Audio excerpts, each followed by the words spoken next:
ಬಾಣದಿಂದ ಕತ್ತರಿಸುತ್ತೇವೆ. ನೀನು ರಾಮಚಂದ್ರ ಹುಟ್ಟಿದ ಸಾರ್ಥಕವು.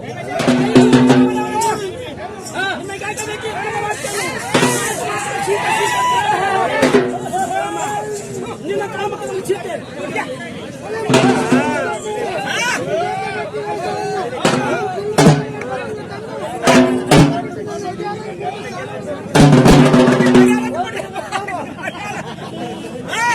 ಸರ್ಕಾರಗಳು ಕಿತ್ತಿಕೊಳ್ಳುತ್ತಿದ್ದು ಸಖಿ ಎತ್ತು ಮಾತನಾಡಬೇಡ.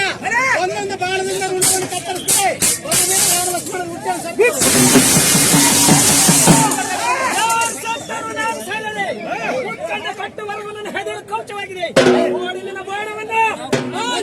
ಸರ್ಪವನ್ನು ಕರಡನೆತ್ತಿಕೊಂಡು ಹೋದಂತೆ ನಿನ್ನ ಕತ್ತನ್ನು ಕತ್ತರಿಸಿ ಆಕಾಶ ಮಂಡಲಕ್ಕೆ ತೂರು ನೋಡುವ ಒದಗಿದ್ದೇನೆ ಬೇಡ. ನಾನು ಸಾಯಲಾರೆ. ಮಕ್ಕಳಿಂದ ಪ್ರಾಣ ಕೌಚವಾಗಿ ವಿದ್ಯೆ